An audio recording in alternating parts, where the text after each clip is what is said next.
తిరుపతిలో యువతిని వాహనంతో ఢీకొట్టిన యువకుడు అతడి స్నేహితుడిపై నిర్భయ కేసు నమోదైంది. మొదట రోడ్డు ప్రమాదం కేసుగానే నమోదు చేసుకున్నారు పోలీసులు. దీనిపై తీవ్ర విమర్శలు రావడంతో కేసును సీరియస్ గా తీసుకున్నారు. కేబీ లేట్ కు చెందిన పూర్ణచంద్రిక ఇంటర్ చదువుతున్న సమయంలో నవీన్ అనే తోటి విద్యార్థి ప్రేమ పేరుతో వేధించేవాడు. ఈ నెల 1న సాయంత్రం బాధితురాలు తన స్నేహితురాలతో కలిసి బైక్ పై వెళ్తుండగా నవీన్ అతడి స్నేహితుడు యశ్వంత్ తో కలిసి మద్యం సేవించి వాహనంతో వెనక నుంచి ఢీకొట్టాడు. ఈ ప్రమాదంలో 2 అమ్మాయిలు కింద పడిపోయారు. తన మాట వినకుంటే చంపేస్తానని బెదిరించాడు. దీన్ని గమనించిన స్థానికులు ఆ ఇద్దరిని పట్టుకునేందుకు ప్రయత్నించారు. తీవ్రంగా గాయపడిన బాధిత యువతిని ఆసుపత్రికి తరలించారు. ఈ ఘటనపై తండ్రితో కలిసి పోలీసులకు కంప్లైంట్ చేసింది బాధిత యువతి. ఈ నెల 1వ తేదీన ఓ అమ్మాయిని స్కూటర్తో వేధించి మరీ 2 యువకులు స్కూటర్తో గుద్దడంతో ఆమె తీవ్రంగా గాయపడి వెన్నెముక దెబ్బతినడంతో బెడ్డెడ్ అయిన పరిస్థితి కనిపిస్తుంది. అమ్మ ఏ విధంగా జరిగింది? మీ ఎన్ని రోజుల నుంచి ఈ విధంగా మిమ్మల్ని వెంటాడేవాడు? నవీన్ అనే అబ్బాయి ఇంటర్లు చదువుతున్నప్పటి నుంచి లవ్ అని వేధిస్తుంటే ఇంట్లో చెప్పడం కూడా జరిగింది. మొదట్లో నేను మాట్లాడతాం మానేశాను. తర్వాత ఒకసారి ఇంటికి వచ్చి మీద పడి దారుణంగా గొంతును నుమ్ముతూ గొడవ చేస్తున్నప్పుడు వెంటనే డాడీ వాళ్ళు వచ్చి ఇంకొకసారి ఇలా చేస్తే మర్యాద ఉండదన్న లెక్కలో బాగా గట్టిగా వార్నింగ్ ఇచ్చి ఇంకొక ఏ విషయమైనా రిపీట్ అయితే కంప్లైంట్ ఇస్తామని వార్నింగ్ ఇవ్వడం వల్ల నవీన్ అనే అబ్బాయి ఒక 2 నెలల వరకు కనిపించలేదు.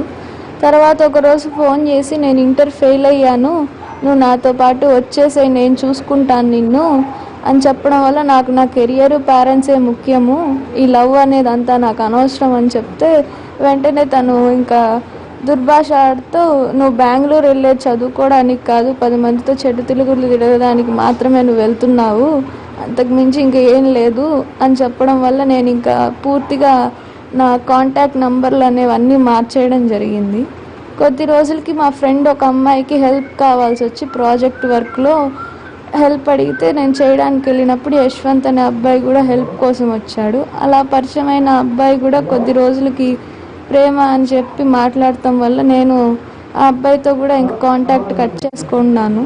తర్వాత ఒకరోజు మా అమ్మతో వచ్చి మాట్లాడి, ఆంటీ నేను ఇలా పూర్ణాన్ని ప్రేమిస్తున్నాను, నాకు పూర్ణ కావాలి, నేను పెళ్లి చేసుకుంటానంటే, నాన్న నీ వయసు బట్టి మాట్లాడినాన్న, ముందు చదువు సంగతి చూసుకో అని చెప్పి మా అమ్మ సర్ది చెప్పి పంపించారు.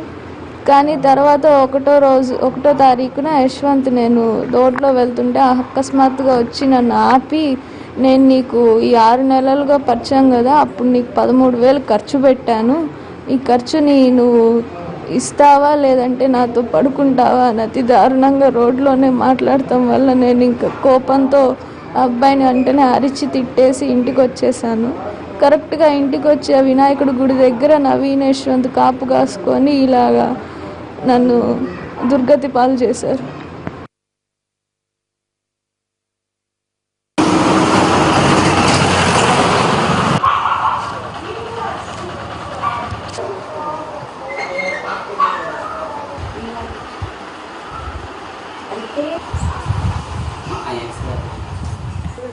తిరుపతిలో యువతిని వాహనంతో ఢీకొట్టిన యువకుడు అతడి స్నేహితుడిపై నిర్భయ కేసు నమోదైంది. మొదట రోడ్డు ప్రమాదం కేసుగానే నమోదు చేసుకున్నారు పోలీసులు. దీనిపై తీవ్ర విమర్శలు రావడంతో కేసును సీరియస్ గా తీసుకున్నారు. కేబీ లేట్ కు చెందిన పూర్ణచంద్రిక ఇంటర్ చదువుతున్న సమయంలో నవీన్ అనే తోటి విద్యార్థి ప్రేమ పేరుతో వేధించేవాడు. ఈ నెల 1న సాయంత్రం బాధితురాలు తన స్నేహితురాలతో కలిసి బైక్ పై వెళ్తుండగా నవీన్ అతడి స్నేహితుడు యశ్వంత్ తో కలిసి మద్యం సేవించి వాహనంతో వెనక నుంచి ఢీకొట్టాడు. ఈ ప్రమాదంలో 2 అమ్మాయిలు కింద పడిపోయారు. తన మాట వినకుంటే చంపేస్తానని బెదిరించాడు. దీన్ని గమనించిన స్థానికులు ఆ ఇద్దరిని పట్టుకునేందుకు ప్రయత్నించారు. తీవ్రంగా గాయపడిన బాధిత యువతిని ఆసుపత్రికి తరలించారు.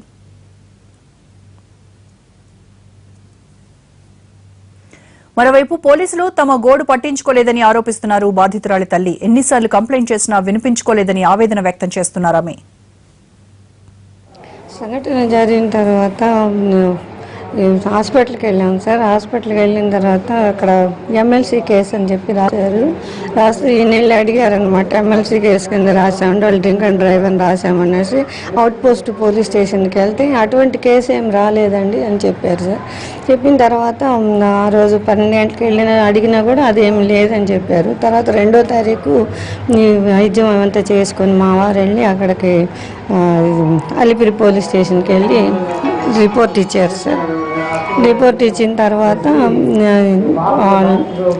రిపోర్ట్ ఇచ్చారు. ఇచ్చిన తర్వాత సరే ఎస్పీ గారికి ఎస్ఐ గారికి సిఐ గారికి ఇచ్చారు సార్. సిఐ గారు ఏమన్నారంటే సరే చూసి ఎస్ఐకి ఇచ్చారు, చూడవయ్యా కేసు అని చెప్పి ఆయనకి ఇచ్చేసారు సార్. ఇంకా అంతే 2వ తారీఖు నుంచి తర్వాత మేము 5వ తారీఖు వరకు వెళ్తూనే ఉన్నాము. ఏం ప్రోగ్రెస్ లేదు, ఏం లేదు, ఎఫ్ఐఆర్ ఫైల్ చేయలేదు, ఏం జరగలేదు. చూస్తున్నామమ్మా చూస్తున్నాం, వాళ్ళని పట్టుకుంటున్నాము అని అంటున్నారు కానీ లేదు. ఇంకా అప్పుడు మాకు అర్థమైంది సార్, ఇదేంటో శ్రద్ధ తీసుకుంటున్నట్లేదు.